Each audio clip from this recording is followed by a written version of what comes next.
ఏం సెలవిస్తావుంది అనేటువంటి విషయాలను నేర్చుకునేటువంటి ప్రయత్నం చేద్దాం. పిల్లరా, భౌతికంగా అనేకమైనటువంటి లేదా అన్ని విషయాలలో మనము ఎదుగుతూ ఉన్నాం.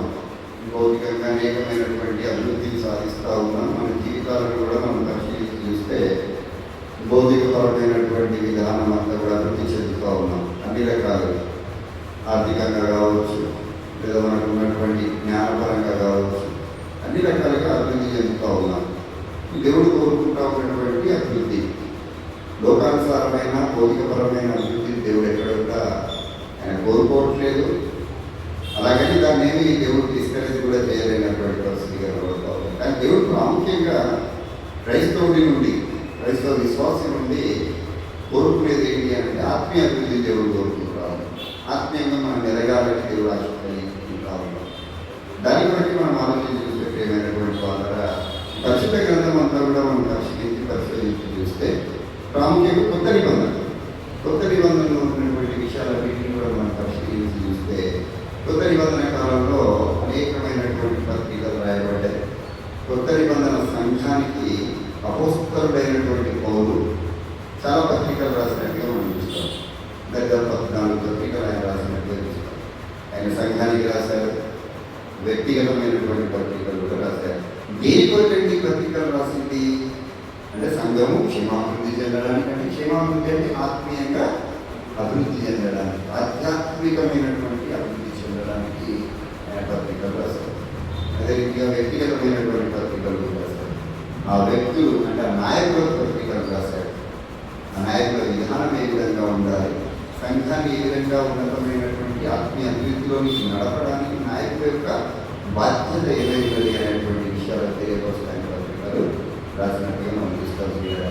ఈ జాగ్రత్తగా ఆలోచిస్తే అంతిమంగా దేవుని యొక్క ఉద్దేశము, కొత్త నిబంధన సంఘము ఏమవ్వాలి అని దేవుని ఉద్దేశము, దేవుని సంకల్పం ఏంటంటే ఆత్మీయమైన లేదా ఆధ్యాత్మికమైనటువంటి అభివృద్ధి చేత తన సంఘము లేదా తన పిల్లలందరూ కూడా ఎదగాలని దేవుడు కోరుకుంటా ఉన్నట్టు మనకు అర్థమవుతా ఉంటుంది. మీరు కొత్త నిబంధన చదవండి, బాగా చదవాలండి. కొత్త నిబంధనలో ఉన్నటువంటి పత్రికలు అన్ని కూడా చదివితే మనకు అర్థమవుతూ ఉంటుంది. ప్రాముఖ్యంగా కొలస్సీ పత్రికలో ఉన్నటువంటి కొన్ని విషయాలను ఇవాళ మనం నేర్చుకునేటువంటి ప్రయత్నం చేద్దాం. కొలస్సీలో ఉన్నటువంటి ఆ ప్రాంతంలో పౌరు భక్తులు వారి పత్రిక రాశారు. ఇక్కడ మనం జాగ్రత్తగా ఆలోచించాలి పిల్లలు. మనం ఇప్పుడు సామాన్యంగా కొన్ని లెటర్స్ రాస్తూ ఉంటాం. లెటర్ రాస్తాం.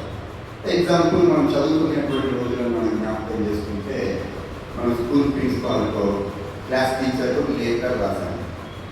ఏమని రాశాము?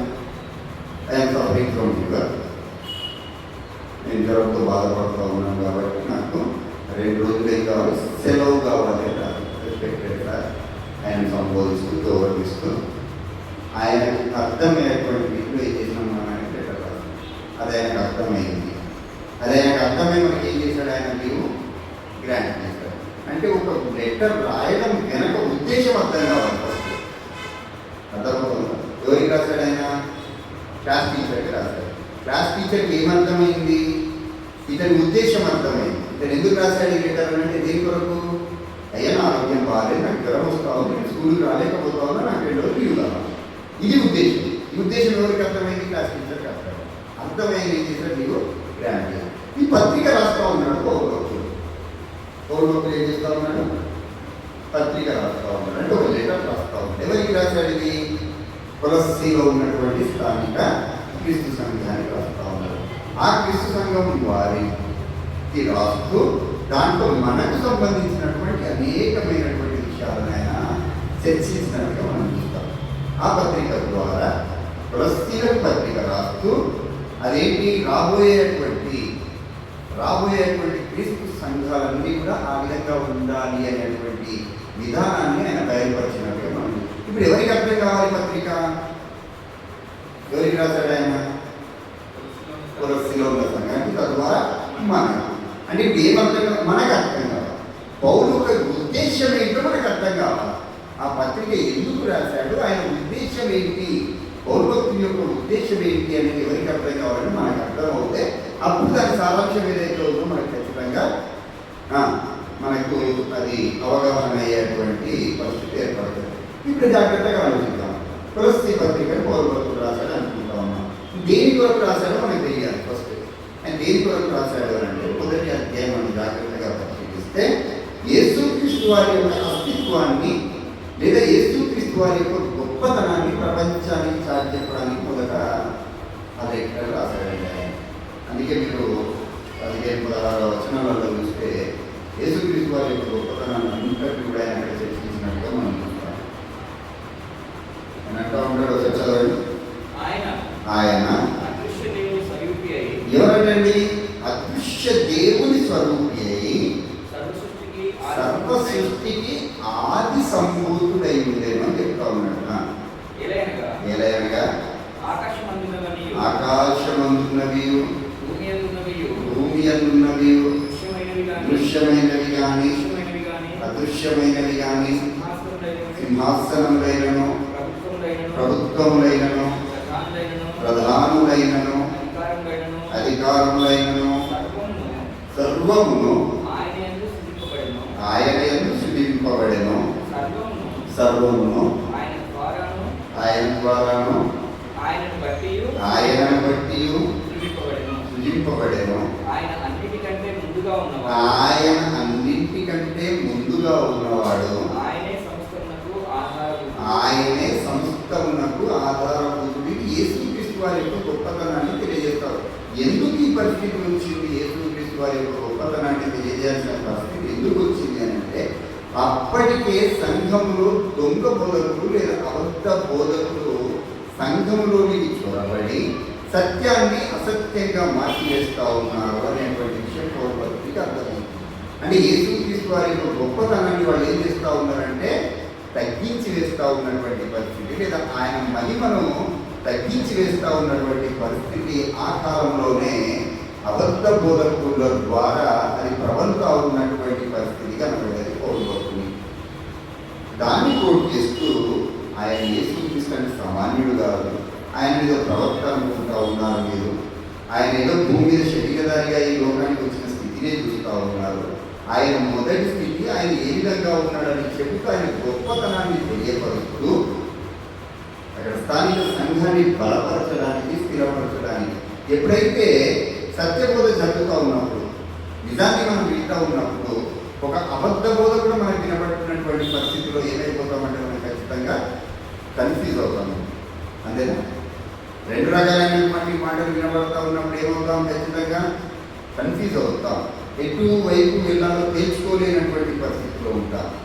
కనుక ఈయన ఏం చేస్తూ ఉన్నాడంటే ఆ కొలస్సీ సంఘంలో ఉన్నటువంటి ఆ పరిశుద్ధులను ఆ విశ్వాసులందరినీ స్థిరపరచడానికి యేసుక్రీస్తు వారి యొక్క గొప్పతనాన్ని మొదట చెప్పి, మీరు ఏ విధంగా ఉండాలి, ఇంకా స్థిరంగా విశ్వాసంలో మీరు ఏ విధంగా కొనసాగాలి అనేటువంటి విషయాన్ని 23వ వచనంలో మనకు తెలియపరుస్తూ ఉన్నాడు. వాళ్ళ ప్రాముఖ్యంగా మనం నేర్చుకోబోయేటువంటి ఈ మాటను మనం పరిశీలన చేద్దాం.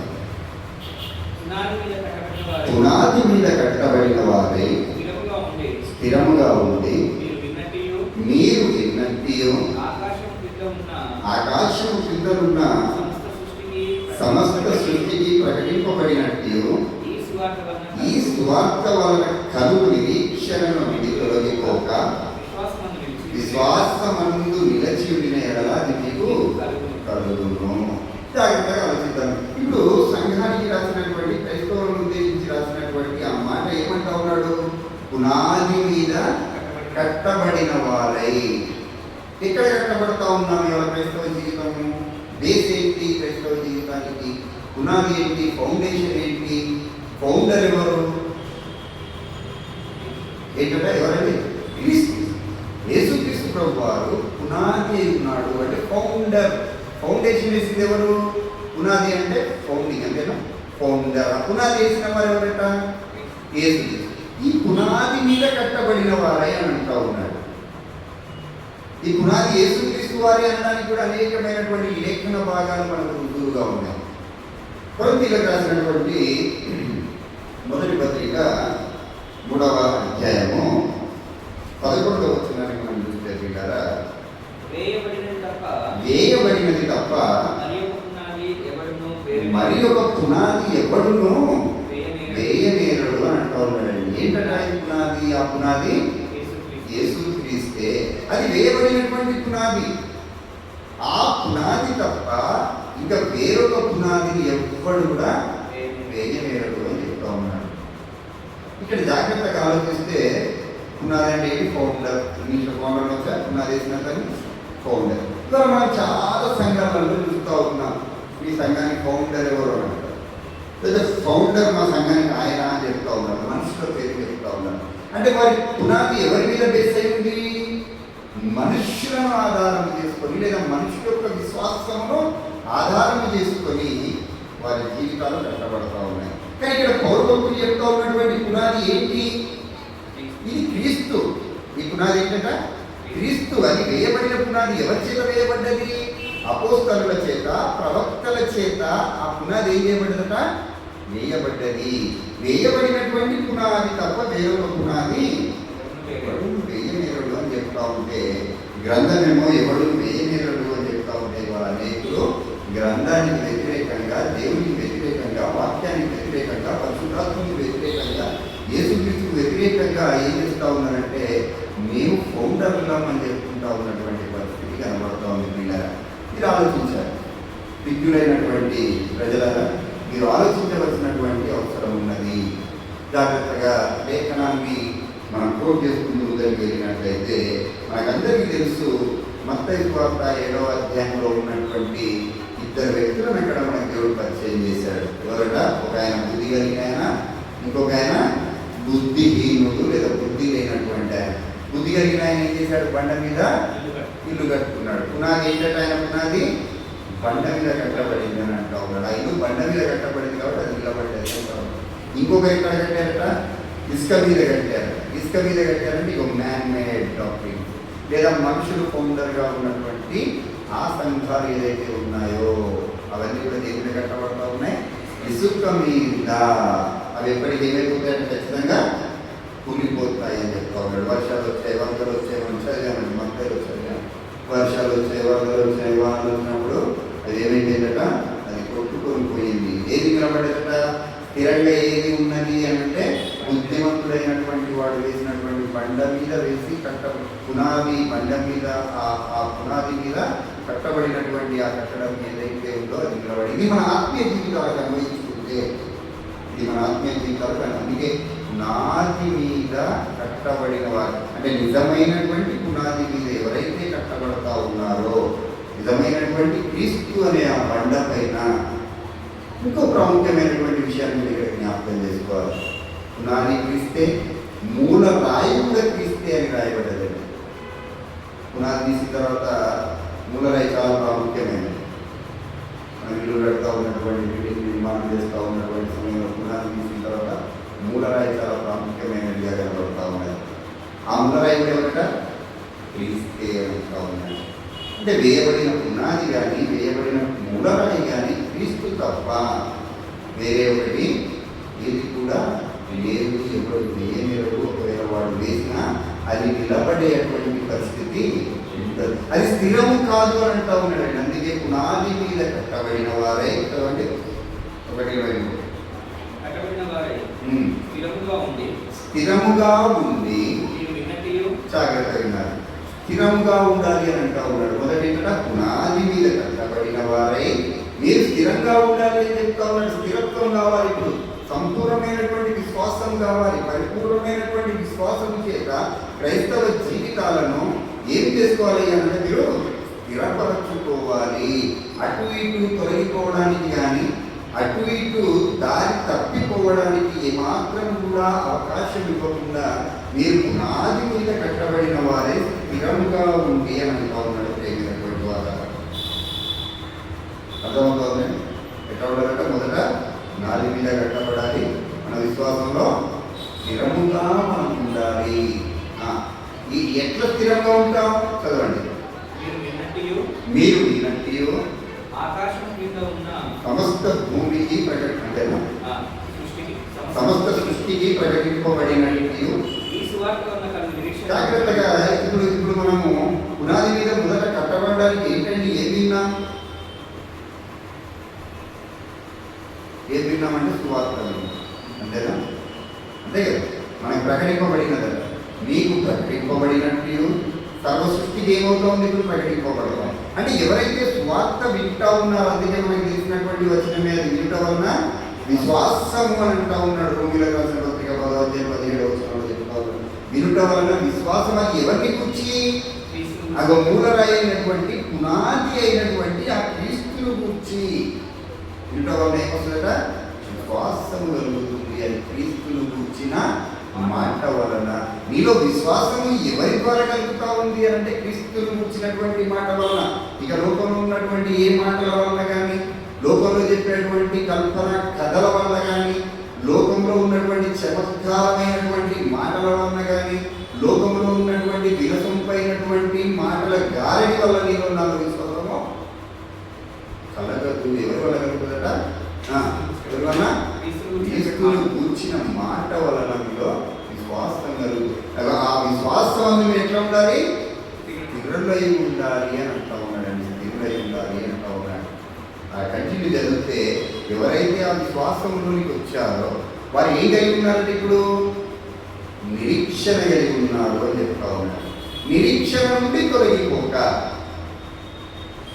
నిరీక్షణ నుండి మీరు తొలగిపోక అంటే తొలగిపోయేటువంటి ప్రమాదం ఉంది.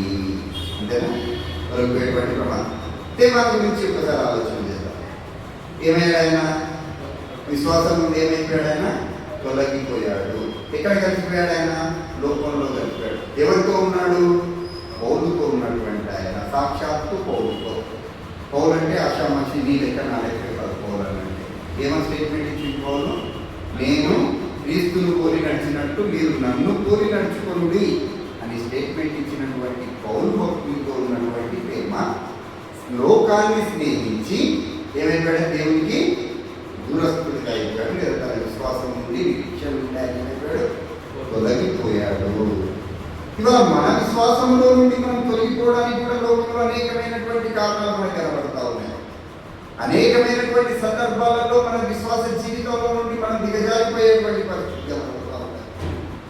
అనేకమైనటువంటి సందర్భాలు మన జీవితంలో ఎదురుపడతా ఉన్నప్పుడు మన విశ్వాసంలో స్థిరంగా కొనసాగకుండా, దేవుని యందు విశ్వాసం ఉంచకుండా, మన మీద మనం ఆధారపడుతూ, మన పక్క వారి మీద, మనుషుల మీద ఆధారపడుతూ చివరికి ఏ స్థితికి దిగజారిపోతా ఉన్నామనంటే దేవుణ్ణి విడిచిపెట్టేటువంటి స్థితికి దిగజారిపోతా ఉన్నటువంటి పరిస్థితులు కనబడతా ఉన్నాయి. అందుకే పౌలు చెప్తా ఉన్నాడు.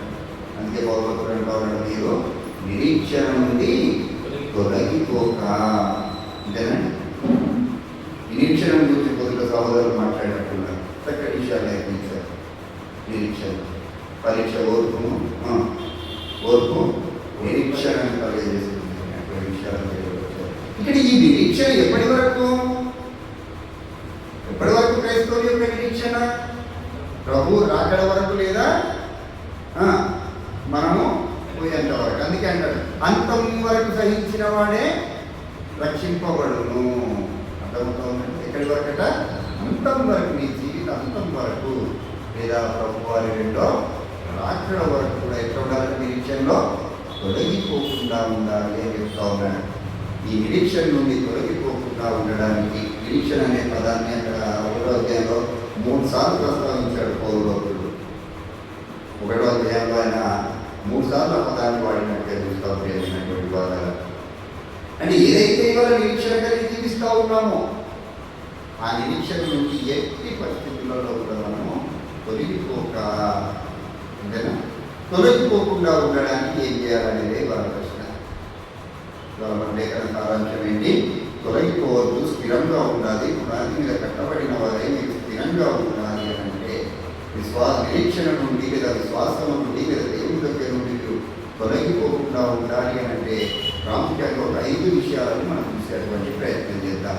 మొట్టమొదటిగా మనం దేవుని నుండి లేదా విశ్వాసం నుండి తొలగిపోకుండా ఉండడానికి మనం ఆచరించవలసినటువంటి ఒక ప్రాముఖ్యమైనటువంటి ప్రధానమైనటువంటి విషయాన్ని ఆలోచన చేస్తే యోహాను సువార్త 15వ అధ్యాయము 5వ వచనాన్ని జాగ్రత్తగా చూద్దాం. యోహాను సువార్త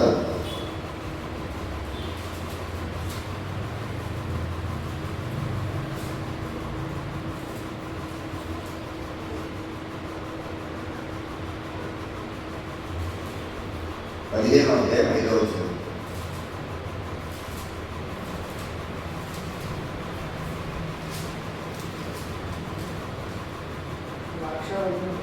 ద్రాక్షావల్లిని నేను, తీగలు మీరు. ఎవరు నా యందు నిలిచి ఉండునో, నేను ఎవరి యందు నిలిచి ఉండునో వాడు బహుగా ఫలించాలని. ద్రాక్షావల్లిని నేను, తీగలు మీరు. ఎవరు చెప్పినారు? యేసుక్రీస్తు ప్రభువు చెప్పినటువంటి మాట. ఎవరంటే ఆయన నిజమైన ద్రాక్షావల్లిని నేను, తీగలు మీరు అనేది సంఘము లేదా విశ్వాసులు లేదా పరిశుద్ధులు. ఆయన ద్రాక్షావల్లి, మనం ఏంటంటే తీగలు. మీలో నేను, నాలో మీరు నిలిచి ఉండిన ఎడల. అంటే ఒక విశ్వాసి హృదయం అంతా కూడా ఎవరితో నిండిపోయి ఉండాలి? యేసుక్రీస్తు ప్రభు వారితో నిండిపోయి ఉండాలి అని అంటూ ఉన్నాడు. నా యందు మీరు, మీ యందు నేను. నా మాటలు అంతేనండి. మీ యందు నా మాటలు నిలిచి ఉండిన ఎడల మీరు ఎట్లా ఉంటారంట? మీరు బహుగా ఫలిస్తారంటే మీరు స్థిరంగా ఉంటారని చెప్తా ఉన్నాడు. మీరు స్థిరంగా ఉంటారు, మీరు కదల్చబడని వారుగా ఉండాలి అంటే ఎవరు ఉండాలి? మీలో క్రీస్తు ఉండాలి మనలో అంటా ఉన్నాడండి. క్రీస్తు మనలో ఉండాలి. క్రీస్తు మనలో ఎప్పుడైతే ఉంటాడో ఇక నువ్వు నేను ఎక్కడ కూడా తొలగిపోవడానికి లేదా అస్థిరులుగా ఉండడానికి వీలైనటువంటి స్థితి మన ఆధ్యాత్మిక లేదా ఆత్మీయ జీవితంలో వస్తుంది అని చెప్తా ఉన్నాడు. క్రీస్తు మనలో ఉండడం అంటే వాక్యం. ఎలా ఉన్నాడు ఇప్పుడు క్రీస్తు? వాక్యమై ఉన్నాడు కాబట్టి ఆయన వాక్యం ఎక్కడ ఉండాలట? మన హృదయంలో ఉండాలి అని చెప్తా ఉన్నాడంటే ఏమైనటువంటి మాట. క్రీస్తు మనలో ఉంటే లేదా ఆయన వాక్యం మన హృదయం నిండుకొని ఉంటే, ఆయన వాక్యం చేత మనం నిండుకొని ఉంటే, మన హృదయం నిండుకొని ఉంటే మనం ఎప్పుడు స్థిరంగా కదలబడని వారిగా ఉంటామని చెప్తా ఉన్నాడు. అందుకే వాక్యానికి ఉన్నటువంటి ప్రాధాన్యత, వాక్యానికి ఉన్నటువంటి ప్రాముఖ్యత ఇవాళ ప్రతి ఒక్కరు కూడా అర్థం చేసుకోవాల్సినటువంటి అవసరం ఉంది. వాక్యమే యేసుక్రీస్తు వారు. ఆ వాక్యం ఎప్పుడైతే నీలో సమృద్ధిగా నివసింపనీయుడు అంటాడు. ఎట్లా సమృద్ధిగా నివసింపనీయుడు ఏలనీయుడి అని చెప్తా ఉన్నాడు. వాక్యం చేత ఎప్పుడైతే మనం నింపబడతామో, మన హృదయం నింపబడుతుందో మనం దేవుడిగా తొలగిపోయేటువంటి ప్రసక్తి అంటా ఉన్నాడు. ఆయన ఏంటంటే ద్రాక్షావల్లి అంటా ఉన్నాడు. ఆయన ద్రాక్షావల్లి. తీగలు మీరు చూడండి, చెట్టు నుండి ఎట్లా వస్తాయి తీగలు? చెట్టు నుండి తీగలు ఒకదాని ఒకదాని పక్కన ఒకదాని పక్కన ఎట్లా వస్తామని ఆ విధంగా సంఘాన్ని అంటా ఉన్నాడు. మెయిన్ ఫౌండర్ ఎవరు? మెయిన్ ఫౌండర్ ఎవరు? ఆయనే. ఆయనతో అంటు కట్టబడినటువంటి తీగలుగా సంఘాన్ని లేదా విశ్వాసాన్ని కోర్చి మాట్లాడుతూ ఉన్నాడు. చదువుతుందండి. ఒకవేళ ఆయన మనలో లేడనుకోండి, ఏం చేస్తాడంటే మనం కింద చదువుతుంటాం, కిందికి వస్తే చదువుతాం అక్కడ. ఎవడైనా ఫలించకపోతే ఆ కుమ్మని ఏం చేస్తాడు? ఆయనకు వేరుగా ఉంటే అసలు అది లేదు. అర్థమవుతుందండి. ఆయనకు వేరుగా ఉండి ఏమీ చేయలేమని అంటూ ఉన్నాడు. ఆయనకు వేరుగా ఉన్న తర్వాత కొంతకాలానికి ఏమైపోతుందంటే అది ఎండిపోతుంది. ఎండిపోయిన దాన్ని తీసుకెళ్ళి ఏం చేస్తారంటే ముళ్ళ పొలంలో తగలబెట్టేస్తారని చెప్తా ఉన్నాడు. అంటే దేవుని యొక్క వాక్యం ఎప్పుడైతే మనలో ఉండదో ఏమైపోతామంటే మన బ్రతుకులు కూడా ఏమైపోతే ఆత్మీయంగా మనము ఎండిపోయినటువంటి స్థితి లేదా చచ్చిపోయినటువంటి స్థితిలోకి వెళ్ళిపోతామంటాం. అందుకే వాక్యం యొక్క ప్రాధాన్యత వాళ్ళు అర్థం కావాలంటే దేవుని మాట్లాడుతున్నటువంటి దేవుని వాక్యానికి ఉన్నటువంటి విలువాదాన్ని శక్తి అందరికీ అర్థం కావాల్సినటువంటి అవసరం ఉంది. అందుకే వాక్యం ఏం చేస్తుందగా ఎముకలు కీళ్ళను దూసుకొని పోతా ఉంది అని చెప్పారు. రెండంచుల ఖడ్గం గలదే అని చెప్తా ఉన్నాడు. లేనటువంటి వాక్యం చేత మన హృదయాలు ఎప్పుడైతే నింపబడతాయో మన జీవితం మీద స్థిరంగా ఉంటుంది. దాని మీద కట్టబడిన వారే మీరు స్థిరంగా నిరీక్షణ నుండి తొలగిపోకుండా ఉంటారని చెప్తా ఉన్నారు. మొట్టమొదటి ఎవరు ఉండాలంలో క్రీస్తు ఉండాలి అని చెప్తా ఉన్నాడండి. ఇవాళ క్రీస్తు పక్కకి వెళ్ళిపోతా ఉన్నాడు. అనేకమైనటువంటి మనకు లేదా మనకి ఇష్టమైనటువంటి వారు, మనకి నచ్చినటువంటి వారు లేదా మనల్ని నచ్చినటువంటి వారు, వీళ్ళతోనే మన హృదయం ద్వారా నిండిపోతూ ఉంది. లేదా లోకం చేత మన హృదయం నిండిపోతూ ఉంది. లోక ఆశల చేత మన హృదయం నిండిపోతూ ఉంది కనుక ఇంకా మనలో ఏ కాలేదో స్థిరత్వం లేదు. అంటే ఏం లేదా స్థిరత్వం లేదు, విశ్వాసం ఉంది, ఇంకా మనం స్థిరంగా ఉండలేకపోతూ ఉన్నామని అంటూ ఉన్నాడు. ఇంకే మీకు ఎగ్జాంపుల్ చెప్పినాను. ఎవరు? ప్రేమ. ఆయన లోకాన్ని స్నేహించాడు, వెళ్ళిపోయాడు. ఈ విధంగా మనం ఉండకుండా ఎక్కువ నిరంతరము వాక్యం మన కోసం పూర్తిగా నివసిస్తూ యేసుక్రీస్తు వారిని క్రీస్తు మనలో కనవచ్చు విధంగా మనం జీవిస్తే ఖచ్చితంగా నిలకడగా ఉంటాం. అదే ఇంకా రెండో విషయాన్ని మనం ఆలోచిస్తే కదా, రెండో విషయాన్ని మనం చూడగలిగితే దేవుణ్ణి హత్తుకొని జీవించాలి.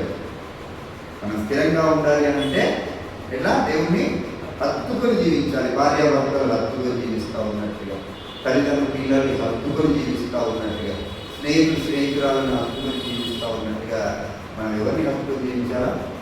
దేవుణ్ణి హత్తుకొని జీవించాలి అని చెప్తా ఉన్నాడు. యెహోషువ గ్రంథం 23వ అధ్యాయము 7-8 వచనాలను మనం జాగ్రత్తగా పరిశీలిస్తే, యెహోషువ గ్రంథము 23వ అధ్యాయము 7-8 వచనాలను మనం జాగ్రత్తగా చూద్దాం. మీ యొద్ద మిగిలి ఉన్న ఈ జనుల సహవాసము అదే మీ యొద్ద మిగిలి ఉన్న ఈ జనుల సహవాసము చేయక వారి దేవతల పేర్లను ఎత్తక వాటి తోడని ప్రమాణం చేయక వాటిని పూజింపక వాటిని నమస్కరింపక మీరు నేటి వరకు చేసినట్లు మీ దేవుడైన యెహోవాను హత్తుకొని ఉండవలెను. ఏంటంటే ఏం చేయాలంటే ఇప్పుడు యెహోషువ ఇదేంటి వృద్ధుడైపోయాడు. వృద్ధుడైపోయిన తర్వాత యుద్ధాలు చేయించిన తర్వాత అక్కడ ఉన్నటువంటి ఆ జన సమూహంలో కొంతమంది ఎట్లున్నారంటే ఇంకా వాళ్ళు ఎట్లా ఉన్నారండి అని అంటే ఇంకా పరిపూర్ణంగా దేవుళ్ళలోకి వచ్చినటువంటి పరిస్థితి లేదు. అక్కడ ఉన్నటువంటి వారితో మీరు ఏం చేశారా?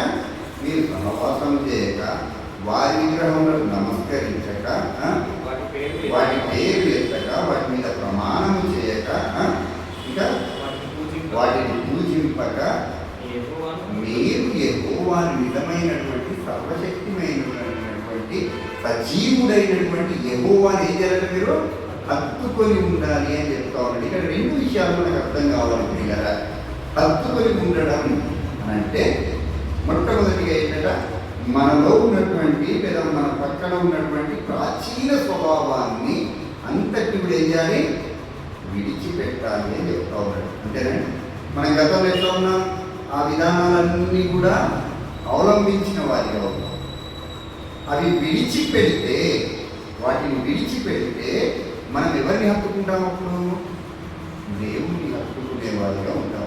మీకు అర్థం కావడం గురించి ఎఫెసీయులకు రాసిన పత్రికలో 2 విధానాలను అక్కడ చూపెడతా ఉంటాడు. ఎఫెసీ పత్రిక ఇక్కడ భౌతికంగా చెప్పినటువంటి యెహోషువ, భౌతికమైనటువంటి విగ్రహాల గురించి చెప్పినటువంటి యెహోషువ, మనకు కొత్త నిబంధన కాలంలో ఉన్నాం కనుక పౌలు భక్తుడు చెప్పినటువంటి మాటను ఒకసారి ఆలోచన చేస్తే ఎఫెసీయులకు రాసిన పత్రిక 4వ అధ్యాయం 22 నుండి 24 వచ్చిన వాళ్ళు జాగ్రత్తగా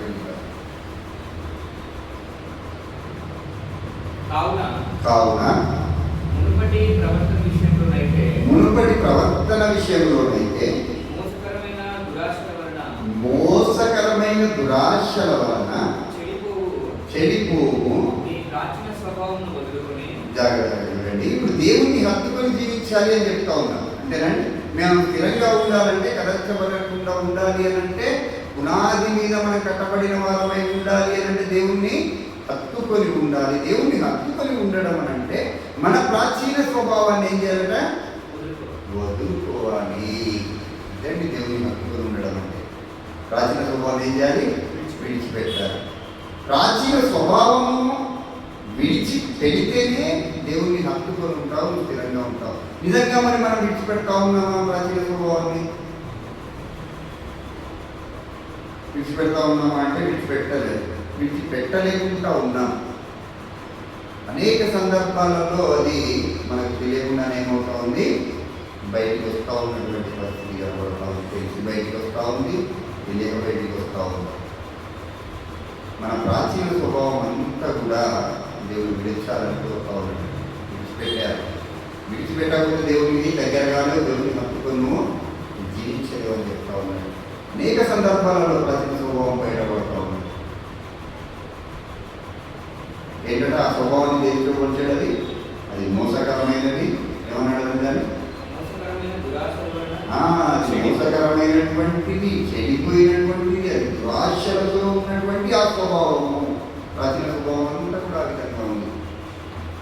అనేకమైనటువంటి ప్రాచీన స్వభావాలు ఇంకా మనలో వెంటాడుతూ ఉన్నాయి. వీటిని మీరు విడిచిపెడితేనే దేవుని హత్తుకోగలుగుతా ఉన్నారు. కంటిన్యూషన్లో చదివితే ప్రాచీన స్వభావాన్ని విడిచి మీ చిత్తబుద్ధి అందు నూతన పరచబడిన వారై నీతియు యథార్థమైన భక్తియు గలవారై దేవుని పోలికగా సృష్టింపబడిన నవీన స్వభావమును ధరించుకోండి. పాత జీవితాన్ని పోల్చాడు. ఎట్లా ఉందంటే అది మోసకరమైంది, చెడిపోయిందని చెప్పాడు దాని గురించి. అయినా మన స్వభావం ఇంకా ఆ విధంగానే ఉంది అంటా ఉంటాడు. కానీ దేవుడు ఏ స్వభావం ఇచ్చాడట? నవీన స్వభావాన్ని ధరించుకోండి. ఏముంది ఈ నవీన స్వభావము? ఏమంటా ఉన్నాడు? ఎట్లా ఉందంటే అది ఏ పోలిక? దేవుని పోలిక అని చెప్తా ఉన్నాడు. అందుకే మానవుని దేవుడు ఎట్లా తయారు చేశాడట మనకందరికీ తెలిసిందే. మన పోలిక చొప్పున మన స్వరూపమందు, అంటే దేవుని గుణలక్షణాలు ఏవైతే ఉన్నాయో, దేవుని స్వరూపం ఏదైతే ఉందో, ఆయన గుణలక్షణాలు ఏదైతే ఉన్నాయో, ఆయన యొక్క తత్వం ఏదైతే ఉందో, దాని ద్వారా దేవుడు ఏం చేశాడు? మనిషిని సృజించినట్టుగా మనం చూస్తాం. ప్రసంగిలో మాట్లాడుతూ ఉన్నాడు. ప్రసంగి 7:20 మనుషులను దేవుడు ఎట్లా చేశాడట? యథార్థవంతులుగా చేస్తే వాళ్ళు ఏం చేశారట? వివిధ తంత్రములను కల్పించుకొని దేవుని మార్గం నుండి వాళ్ళు బయటికి తొలగిపోయారు అని చెప్తా ఉన్నాడు. ప్రేమైనటువంటి వారు మళ్ళీ ఆ విషయాన్ని ఇక్కడ పౌరులకు జ్ఞాపకం చేస్తూ ఉన్నాడు. మళ్ళీ ఏం చేస్తూ ఉన్నాడు? జ్ఞాపకం చేస్తూ ఉన్నాడు. ఏమంటా ఉన్నాడు? అయ్యా మీ చిత్తవృత్తి అని మీరు నూతనపరచబడిన వారై. అంతేనా? చిత్తవృత్తాన్ని మనం మాట్లాడుకున్నాం, ఆలోచన అని తెలుసుకున్నాము. చిత్తవృత్తి అంటే ఏంటంటే ఆలోచన విధానం. ఆలోచన విధానం మారాలి. ఈ ప్రాచీన స్వభావం ఒక ఆలోచన విధానంలో నడిచింది. ఇప్పుడు నూతన నవీన స్వభావం ఎవరి ఆలోచనలో ఉండాలి? ఎవరి కోరిక? మీరు దేవుని కోరిక, దేవుని స్వరూపము, దేవుని లక్షణాలు కలిగినటువంటి మీరు ఇగో మళ్ళీ మీకు నూతనంగా ఈ స్వభావాన్ని ఇస్తాము. అర్థమవుతుంది కదా? నవీన స్వభావం అది ఇక్కడ దేవుని కోరిక అంటా ఉన్నాడు. ప్రియమైనటువంటి వాట నవీన స్వభావాన్ని మీరు ధరించుకోవాలి. అక్కడ ఇంకో మాటలు కూడా రాశాడు, నీతియు యథార్థమైన భక్తి అని అంటా ఉన్నాడు. ఎట్లా ఉందంటే ఈ నవీన స్వభావం ఏముండాలా? నీతితో కూడినదై ఉండాలి. అది యథార్థమైనటువంటి భక్తితో ఉండాలి అని చెప్తా ఉన్నాడు. యథార్థమైనటువంటి భక్తి. అందుకే ఎట్లా తయారు చేశాడు? జ్ఞాపకం చేశాడండి. ఎట్లా యథార్థవంతులుగా తయారు చేశాడు దేవుడు. అదే మళ్ళీ కోరుకుంటా ఉన్నాడు నీ నుండి నన్ను. అర్థమవుతుంది? ఏమి ఇచ్చాడో నీకు దాన్నే తిరిగి అడుగుతా ఉన్నాడండి దేవుడు. ఆలోచించాలి బాగా. నీకు యథార్థతను ఇచ్చాడు, నీతిని ఇచ్చాడు, అదే తిరిగి అంటా ఉన్నాడు. అరే బాబు నీకు నేను ఇదే ఇచ్చా, తిరిగి మళ్ళీ మీరు అదే కనపరచండి అని అడుగుతా ఉన్నాడు. అంతేనా? ఆయన ఇవ్వకుండా అడగట్లేదు. ఆయన ఇవ్వకుండా ఇచ్చి మళ్ళీ మన నుండి ఆయన ఆశిస్తూ ఉంది. ఏదైనా ఉంది అని అంటే యథార్థతలో నీతిని మానవుల నుండి తిరిగి ఆశిస్తూ ఉన్నాడు. నీ ఆలోచన విధానం అంతా కూడా ఏమైపోవాలట? ఇప్పుడు చాలా మంది అంటూ ఉంటాం, మారు మనసు పొందుకున్నాం, మారు మనసు పొందుకుంటే ఏంటండి మారు మనసు? ఏంటి మారు మనసు పొందుకోవడం అంటే? మన హృదయం ఇంత ముందు ఎర్రగా ఉండేది తెల్లగైందా? తెల్లగా ఉండేది ఏమైనా నల్లగైందా? దాని కలర్ మారిందా? రంగు మారిందా? రుచి మారిందా? వాసన మారిందా? అది కాదండి. ఏం మారాలా? ఆలోచన విధానం మారాలి. అందుకే అంటా ఉన్నాడు, మీ ప్రాచీన స్వభావం, మీ ప్రాచీన ఆలోచన విధానం అంతా కూడా అది దుర్మార్గమైనటువంటిది, అది మోసముతో కూడుకున్నది. మీ నవీన స్వభావం ఏంటంటే ఇది దేవుని కోరికలో ఉన్నది, నీతియుక్తమైనది, యథార్థవంతమైనటువంటి భక్తితో కూడుకున్నటువంటి మీ నవీన స్వభావంలోనికి మీరు మారాలి. ఇగో ఈ నవీన స్వభావంలోనికి మీరు మారితేనే దేవుడు ఏం చేయగలరు? హత్తుకొని ఉండగలరు అంటా ఉన్నాడు. అంతేనా? అంతే కదా? భార్యాభర్త హత్తుకొని ఉంటా ఉన్నారంటే వారిద్దరి అభిప్రాయాలు ఒకటే, వారిద్దరి ప్రేమ ఒకటే. తల్లిదండ్రులు పిల్లల్ని హత్తుకొని ఉంటా ఉన్నారంటే వారి ప్రేమను వ్యక్తపరుస్తూ ఉన్నారు. అంతేనా? మరి దేవుణ్ణి మనం హత్తుకొని ఉండాలంటే దేవుని అభిప్రాయము, దేవుని మనస్సు, దేవుని విధానము, దేవుని ఆజ్ఞలు, దేవుని కట్టడాలు, దేవుని విధులు అవన్నీ కూడా ఏం చేయాలి? మనం ఆచరించాలి. ఇది ఆచరిస్తేనే ఏమవుతాం? ఆయన హత్తుకొని జీవిస్తాం. ఆయన హత్తుకొని జీవిస్తేనే పునాది మీద కట్టబడిన వారై స్థిరముగా మీ విశ్వాస జీవితాన్ని కొనసాగిస్తారు. ఆత్మీయంగా మీరు అభివృద్ధి చెందుతారు. ఆధ్యాత్మికంగా ఎత్తైనటువంటి శిఖరాలను మీరు అధిరోహిస్తాడని పౌరులు చెప్తా ఉన్నాడు. అర్థమవుతుందని తులసిలో ఉన్నటువంటి వారికి రాస్తా ఉన్నటువంటి ఈ లెక్కలో ప్రాముఖ్యంగా మనం అందరం ఎట్లా ఉండాలని కోరుకుంటామంటే స్థిరంగా ఉండాలి. విశ్వాసం నుండి మీరు తొలగిపోవద్దు. లోకంలో ఉన్నటువంటి పరిస్థితులు మీకు అనుకూలంగా ఉన్నటువంటి పరిస్థితులు ఉంటాయి. క్రైస్తవులకి ఎక్కువ లోకము బ్రహ్మరథం పట్టదండి. క్షమించాలి, వాడు నాకు రెడ్ కార్పెట్ వేయదు ఎప్పుడు. అర్థమవుతుందా? క్రైస్తవుని బాట ఏంటది? ముళ్ళ బాట. అంతేనా? దాంట్లో కూడా మీరు ఎటువంటి పరిస్థితుల్లోనైనా కూడా ఖచ్చితంగా మీరు లోకంలో జీవిస్తూ ఉన్నారు కనుక లోకంలో మీకు శ్రమ కలుగుతుంది అని చెప్తా ఉన్నాడు. ఆ శ్రమలలో కూడా మీరు నిలకడగా ఉండాలి అని అంటే మొదట ఏముండాలి? క్రీస్తు ఉండాలి అంటే వాక్యం ఉండాలి.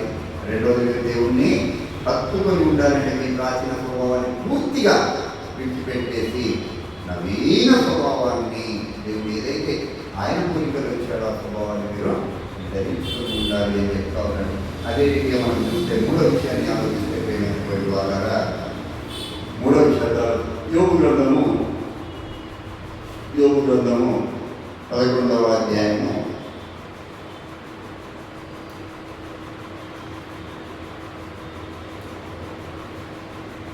14-15 వచనాలు జాగ్రత్త చేద్దాం.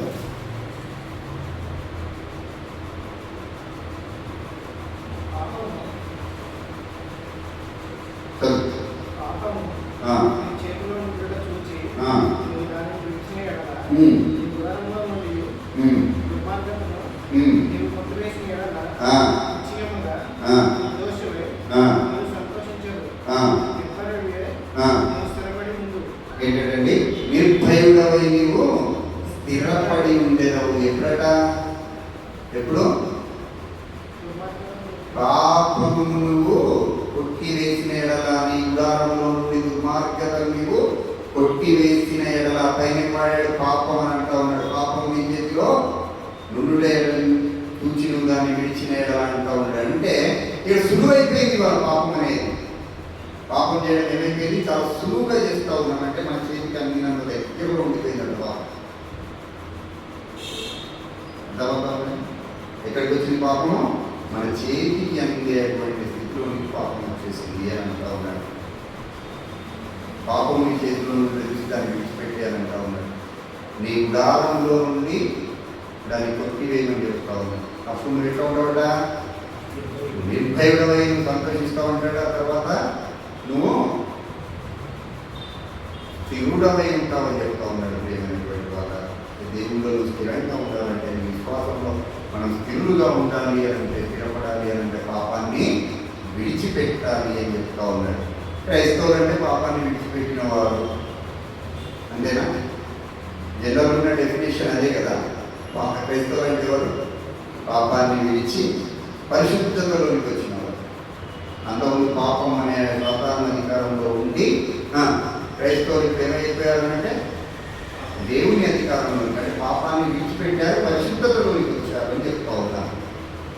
నిజంగా పాపాన్ని విడిచిపెట్టామా మన క్రైస్తవులుగా మారిన తర్వాత? ఇంకా పాపం ఛాయలు మనల్ని వెంటాడుతూ ఉన్నాయా?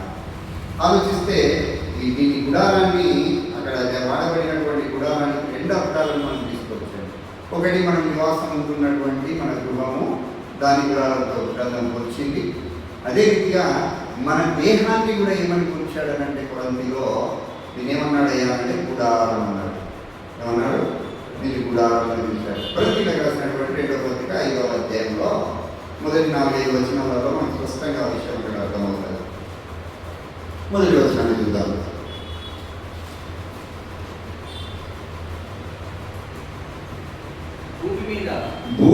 మీద మన గుడారమైన ఈ నివాసము శిథిలమైపోయినను చేతి పని కాక దేవుని చేత కట్టబడినదియు నిత్యమైనదియునైన నివాసము పరలోకమందు మనకున్నదని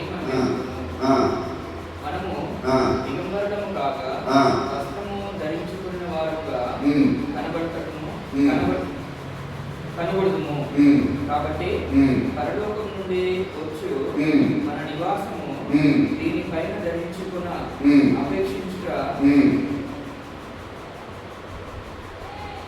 అపేక్షించుచు దీనిలో మూలుగుచున్నాము.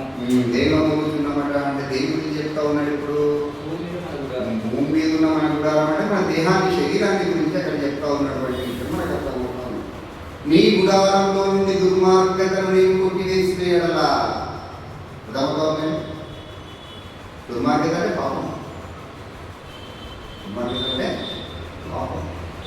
నీ శరీరంలో ఉన్నటువంటి నీ పాపాన్ని నీవు కొట్టివేసిన ఎడలా, రకరకాల పాపాలు ఎక్కడ దాగున్నాయి? పాపం అంతా కూడా ఎక్కడ దాగింది?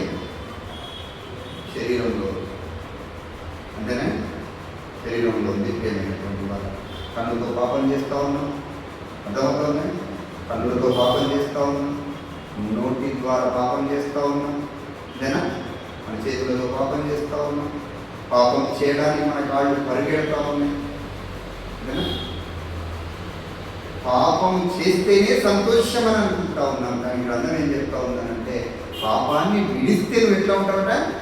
సంతోషంగా ఉంటావని చెప్తా ఉన్నాడు. ఇది మానవుడికి దేవునికి ఉన్నటువంటి వ్యత్యాసం. మానవుడి వల్ల పాపంలో సంతోషం ఉందని వెతుకుతా ఉన్నది. పాపం చేస్తున్నటువంటి వాడిని మనం అడిగినామనుకో, దేని కొరకు రాని పాపం చేస్తా ఉన్నాడు, ఏముంది దాని వాడికి? సంతోషం ఉంది, ఆనందం ఉంది అని అనుకుంటా ఉన్నాడు. గ్రంథం ఏం చెప్తా ఉంది? పాపాన్ని విడిచిపెడితే నీకు సంతోషం అంటావు. పాపం జోలికి నువ్వు వెళ్ళకుండా ఉంటే నీకు సంతోషం అంటావు. అది శాంతితో కూడినది అని చెప్తా ఉన్నాడు. పాపాన్ని ఏం చేయాలట? విడిచిపెట్టాలి. పాపాన్ని విడిచిపెడితేనే ఎట్లా ఉంటాం? మనం తిరులై ఉంటామని చెప్తా ఉన్నాడు. రకరకాల పాపాలు. అందుకే యోగు గ్రంథం యోగు గురించి మాట్లాడాను కాబట్టి యోగు మాట చెప్తాడు ఏంటట? ఆయన నా కన్నులతో నేను ఏం చేసుకున్నాను? నిబంధన చేసుకున్నానని చెప్తాడండి. అర్థమవుతుంది. సో ఎప్పుడైతే మనము పాపపు ఆలోచనలను లేదా పాపపు జీవితాన్ని విడిచిపెడతామో అప్పుడు ఎవరితో ఉండగలం? దేవుడితో ఉండగలం. నిజంగా పాపంలో ఉన్నటువంటి వాడు ప్రార్థన చేయలేడు. పాపంలో ఉన్నటువంటి వాడు ప్రార్థన చేయలేడు. దేవుని వాక్యాన్ని కూడా సరిగా అర్థం చేసుకునేటువంటి శక్తి ఉండదు పిల్లాడు. ఎందుకంటే వాడు దేనికి దాసుడు అయిపోయాడు?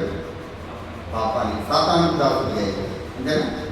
కాబట్టి వాడికి ఆ సంతోషము ఆనందం, దేవుడిలో ఉన్నటువంటి ఆ సంతోషము ఆనందము దేవుడిలో తెలిసేటువంటి అవకాశం లేదు. అందుకే అంటా ఉన్నాడు, నీ గుడారంలో ఉన్నటువంటి దుర్మార్గతను ఏం చేయాలనో తొక్కివేయాలి చెప్తా ఉన్నాడు. ఇది తెలుసా? ప్రార్థన చేయకపోవడం పాపం. చదివారా? పాపం చేయకపోవడం, ప్రార్థన చేయకపోవడం ఏంటి? పాపం. ఉందా? ప్రార్థన చేయకుండా ఒకవేళ మనం ఉంటే ఏం చేసినట్టు? పాపం చేసుకోవాలి. ప్రార్థనకు నీ శరీరం ఏం చేయాలా? సహకరించాలి.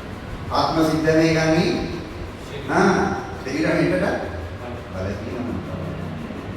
ఆ బలహీనమైనటువంటి ఆ శరీరంలో దాచినటువంటి ఆ పాపాన్ని ఏమైతే ఉందో దాన్ని ఏం చేయమంటా ఉన్నాడు? దాన్ని ఆ దుర్మార్గతను నీవు కొట్టివేస్తే స్థిరంగా ఉంటావు. మీరు అప్పుడేమవుతారట? స్థిరంగా ఉంటారని చెప్తా ఉన్నాడు.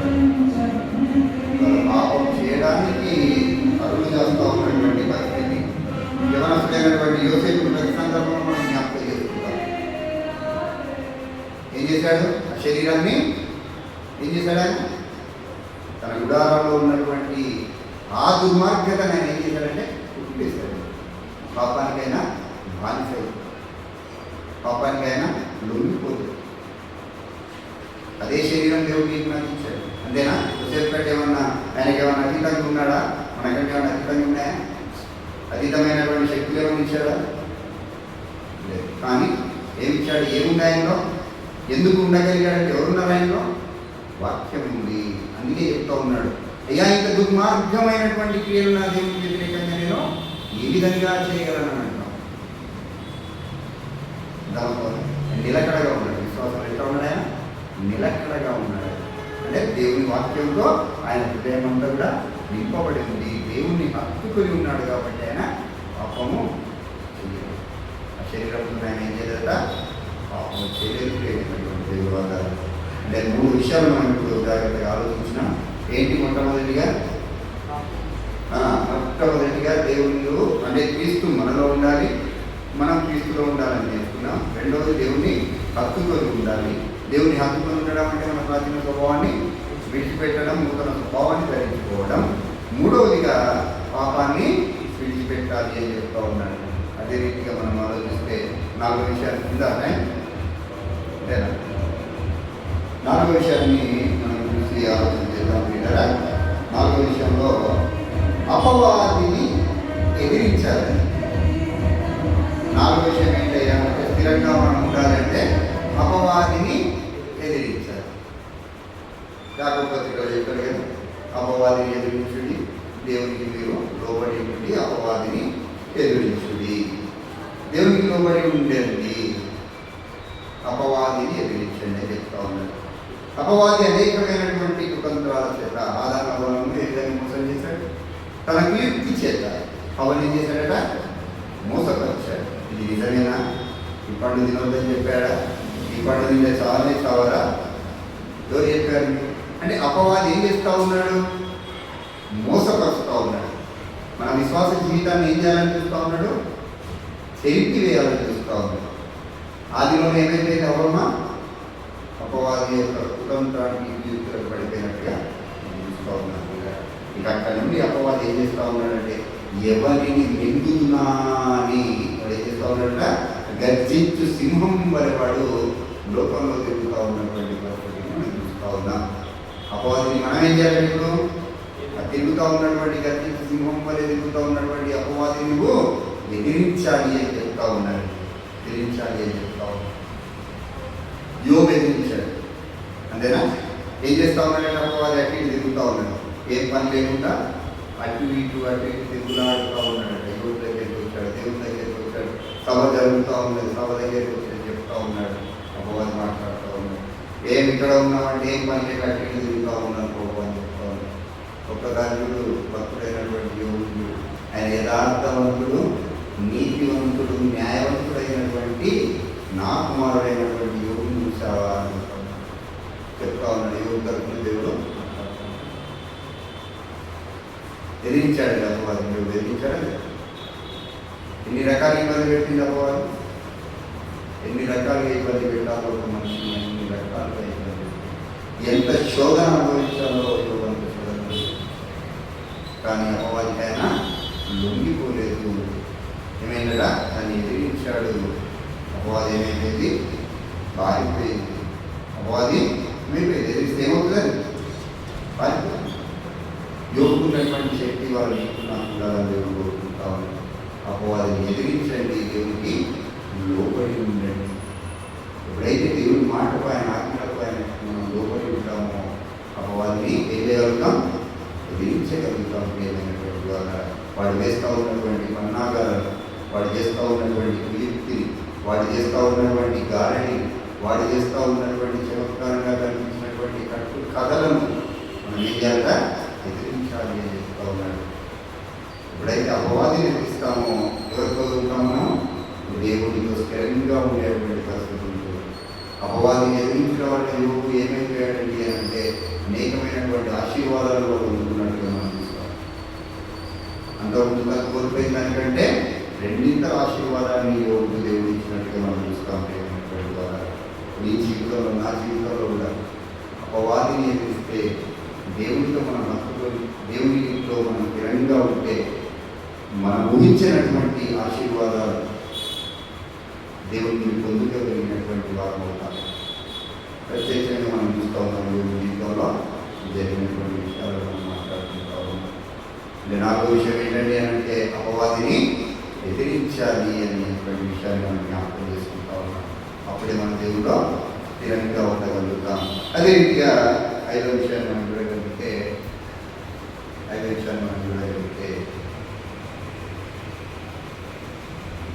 దేవుడి పనిలో స్థిరంగా ఉండాలి.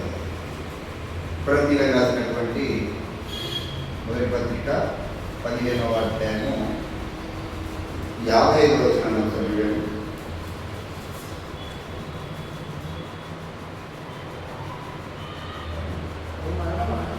ఓ మరణమా కొరింథీయులకు రాసినటువంటి మొదటి పత్రిక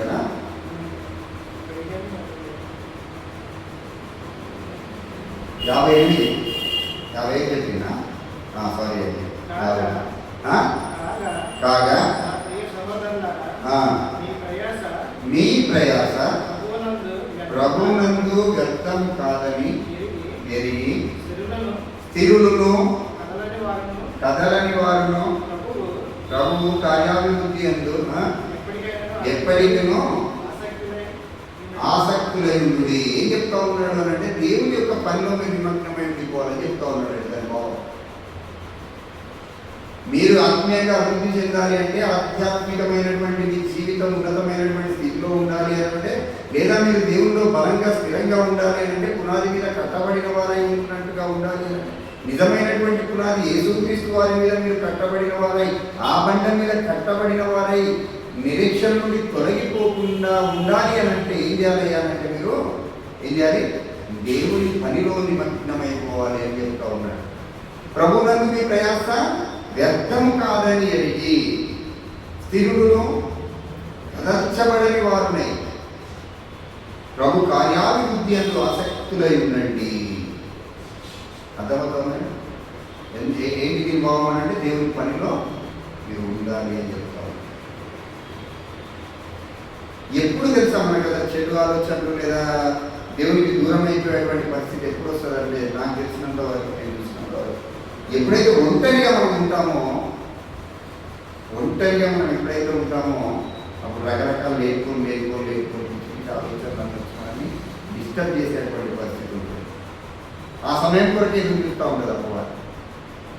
అందుకే ఏం చేయాలి? ఎప్పుడు బిజీగా ఉండాలి.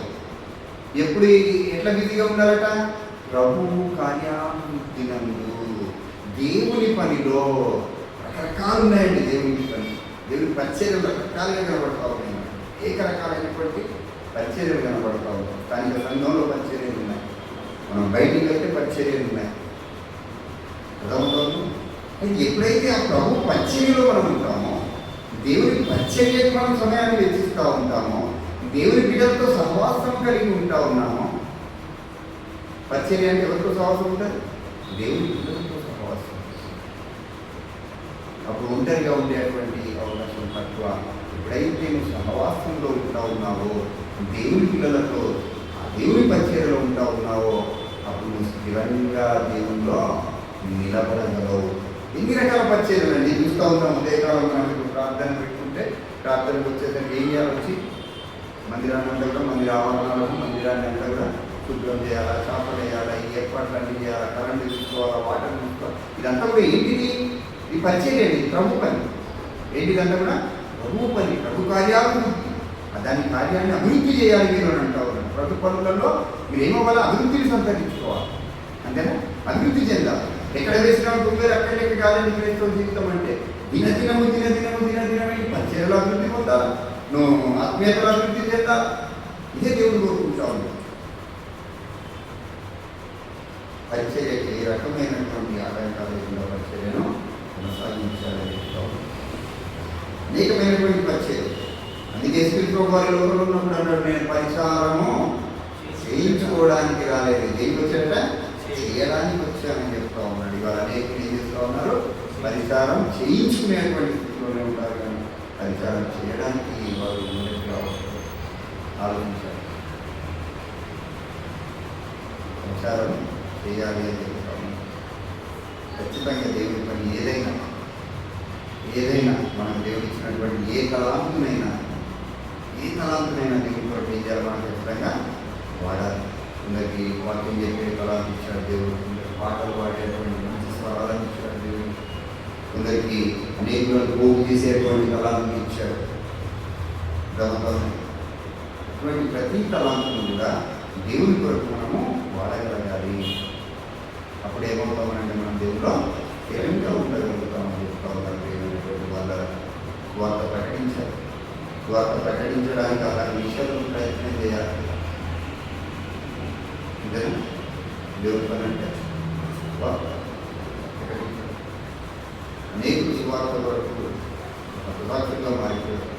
వార్త ప్రకటించి తర్వాత అనేకులు మనం చూసాం. స్థిర ఆస్తులను అపోస్తలులు ఏం చేశారట? వారి స్థిర ఆస్తులను అన్నింటినీ కూడా అమ్మేశారు. దేవుడు పరిచర్య చేశారు, దేవుడు వార్తను ప్రకటించారు, అనేకులను ప్రభు యొద్దకు నడిపించారు. అర్థమవుతుందండి. ఎంతమంది అండి పేదలు బోధించినప్పుడు? మొదటి ప్రసంగం పేదలు 3000 మంది. తర్వాత ఏం జరిగింది? 5000. నా తర్వాత 7000, 8000. తర్వాత లెక్కకు మించి అని రాయబడినది. ఎట్లా జరిగింది ఇదంతా? ఈ ప్రభువు యొక్క కార్యాభివృద్ధి ఎట్లా జరిగింది? పరిచర్య ధర్మం వాడు మనకు ఉన్నటువంటి గుణాకారాలన్నీ ఏం చేసేవాళ్ళు? వార్త ప్రకటించారు. అంటే వారి పరిచర్య ధర్మాన్ని నిర్వర్తించినారు. కనుక ఏమైనటువంటి వాళ్ళ ద్వారా నీకు నేను కూడా వార్త ప్రకటించడానికి లేదా సంఘంలో ఉంటే ఆ పరిచర్యలన్నింటినీ కూడా చేయడానికి మనం ముందరికి రావాలి. ఆ పనులలో ఎట్లా ఉండాలంటే మీరు ఆసక్తులైనండి అని అంటూ ఉన్నాడండి. ఆసక్తితో చేయాలంటే దానికి ఇష్టం కలిగి చేయాలంట. పనులని ఇష్టం కలిగి, ప్రేమ కలిగి దేవుని కార్యాలను చేయాలి అంటారు. ఆసక్తులైనండి. అట్లా ఉంటే ఎప్పుడు కూడా మీరు కదల్చబడరు, మీరు స్థిరులై ఉంటారు అని చెప్తారు. అర్థమవుతుందంటే సోదర సోదరుగా జాగ్రత్తగా ఆలోచిద్దాం. ఎన్ని విషయాలు చూసాం కదా? 5 విషయాలు చూసాం. 5 విషయాలు మనం ప్రధానంగా చూసినాం. ఇంకా చాలా విషయాలు ఉన్నాయి కానీ సమయం మనకి లేదు కనుక మొట్టమొదటిగా కొలస్సీలో ఉన్నటువంటి క్రీస్తు సంఘానికి పూర్వకుడు ఏం రాశాడు? లేఖ, పత్రిక రాశాడు. దాని యొక్క ఉద్దేశం మొట్టమొదటిగా మనకు అర్థమవుతే దాని సారాంశం అంతా కూడా మనకు అర్థమైనటువంటి అవకాశం ఉంది. ఎందుకంటే రాశాడు ఆయన యేసుక్రీస్తు వారి యొక్క గొప్పతనాన్ని, ఔన్నత్యాన్ని, ప్రాధాన్యతను, ప్రాముఖ్యతను ప్రపంచానికి చాటి చెప్పడానికి. అదే రీతిగా రెండో అంశంలో ఏం చేశాడయ్యా అంటే యేసుక్రీస్తు ప్రభు వారు ఎవరైతే నిజంగా విశ్వసిస్తూ ఉన్నారో ఆ పునాది మీద కట్టబడినటువంటి వారిని బలపరచడానికి, వారి విశ్వాసంలో స్థిరపరచడానికి, వారి నిరీక్షణ నుండి తొలగిపోకుండా ఉండడానికి ఆయన పత్రిక రాసినట్టుగా మనం చూసాం. మరి ఆ విధంగా తొలగిపోకుండా ఇప్పుడు మనం చూసినటువంటి ప్రతి పాయింట్ కూడా జాగ్రత్తగా మన జీవితాల్లో అన్వయించుకొని మనం కూడా అదే రీతిగా ఏంటంటే పూర్వకుడు కోరుకుంటా ఉన్నాడో లేదా దేవుడు కోరుకుంటా ఉన్నాడో అట్టి రీతిగా మన విశ్వాసమందు స్థిరులమై పరిపూర్ణమైనటువంటి విశ్వాసం కలిగి సంపూర్ణతలోనికి వెళ్ళాలని అట్టి కృప, అట్టి ధన్యత దేవుడు మనందరినీ అనుగ్రహించుగాక. ఆమె. థ్యాంక్ యూ అండి. అందరికీ వందనాలు. ముందున్న కార్యక్రమం మన సహోదరులు మీరు నాగేంద్ర